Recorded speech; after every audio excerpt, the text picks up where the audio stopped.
respect, can you tell us a little bit about what you did for Movember 2018? Yeah, so November 2018 was pretty wild for me. I basically took the whole month of November, obviously, and gave myself over to it along with my brother, and we did something called 30 games in 30 days.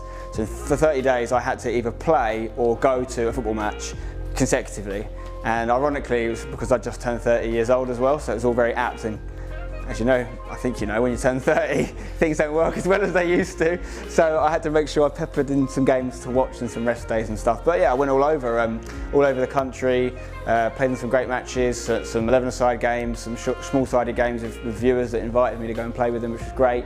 And I got to go and see some massive games as well, Champions League matches, all sorts. Amazing. You have now surpassed £100,000 fundraise for Movember. That puts you in the Movember Hall of Fame, one of the biggest fundraisers for men's health around the world. How does that feel?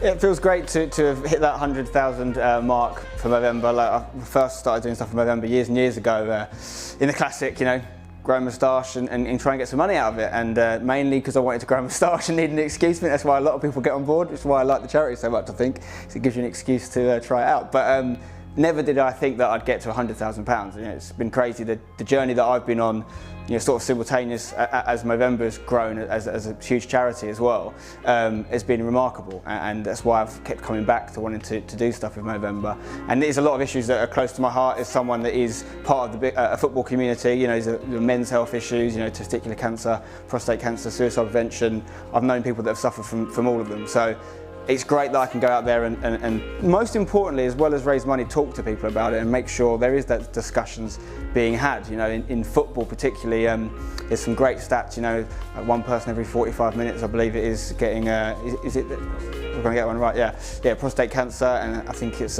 12 people a day commit suicide, and it's like a football team plus the manager. So those things, when you hear them in the football setting, in that context, they're quite powerful, and certainly were for me.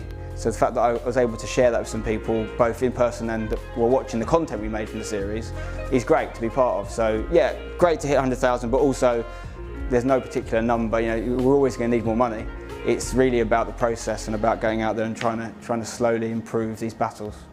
Can you tell us a little bit about some of the people you met and some of the guys you met in the five-a-side games and in the professional games as well? Yeah, I mean, one of the best things about it is, I find this just in the sort of YouTube world in general, is it's easy to look at numbers and viewing figures and things and just think of it as a job, or think of it as, you know, this is how many views this video got. You can forget about the individual people behind each view. So when you go and actually meet people in real life, you realise that, particularly in the YouTube world, there's that kind of connection between the viewer and the YouTuber. It's almost like friendly. I even start my videos by saying, "All right, mate," on purpose, because I want there to be that connection. And when you go and meet these guys and you talk to them, they're often very, very keen to share their own stories as well and talk about issues they might have or things they've been through. Bear in mind, I don't actually know them, do you know what I mean? I've never met these guys before, but they feel that connection to me, and so I'd have those discussions with guys.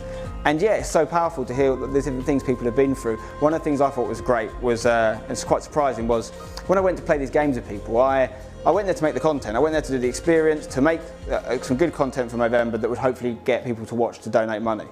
What I didn't expect is after these games, these pick-up games, because in my opinion, if you've come out wherever you've come from, sometimes a couple of hours they've travelled to come and play a football match, that's your bit done, do you know what I mean? Like, you've helped this process. But these guys were coming up to me 5, 10, 20, some guys 50 quid, giving me cash. I was like, I was worried who was watching me, thinking I'd make some sort of football business out of it. I was like, no, it's all going into the Movember page, don't worry. But yeah, it was so touching to come out of a five-a-side game with a couple of £100 sometimes to add into the tally, which I thought was really nice. So yeah, getting to go and do that, and then also complete opposite end of the spectrum, you know, having donations from people like Cesaris Pilaqueta, you know, giving me challenges to doing matches, luckily keeping them pretty easy for me.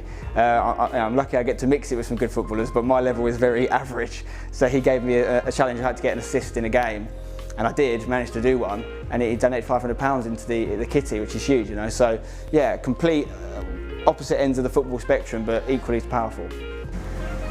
Yeah, tell us a little bit about how it feels to win it. Yeah, it's an honour to win this lovely Esports Award. It looks great. Thank you very much. I have to say it was a team effort. Thank you very much. I have to say it was a team effort. I keep saying to everyone that's involved that wants to give me all this credit that my younger brother Saunders is really the person that deserves this award, because he was with me every single day, but then I'd have, you know, in between I'd go home, I'd, you know, sleep. Right? He was going home, he was editing the videos. And is there anyone you'd like to thank for the 30 games, 30 days campaign? Yeah, there's lots of people that need to be thanked. In terms of people that supported the project, obviously Movember were hugely helpful. EA Sports were massive in their support of the series, and obviously having the Movember kits in the game as well is a huge awareness raiser. Also Gillette and Power League as well. You know, I've probably visited most of the Power Leagues in the UK now, I think. Certainly a lot of them. So thank you for all their help, and Gillette as well for keeping my moustache in good shape. Yeah, I couldn't have done it without any of those guys. Guys that have been raising money and doing great things for Movember. Dr. Disrespect is, you know, I'm in awe of that guy, and I can't believe I've beaten him at something. The Terrorizer, I know, was in there as well. The CSGO guys, so many great people raising money, which is fantastic. Anyone that watches my content knows I'm a very competitive guy. I've got hold of this trophy now, I don't want to let go of it. So let's go again next year. Anyone else out there wants to take me on, let's see what we can do.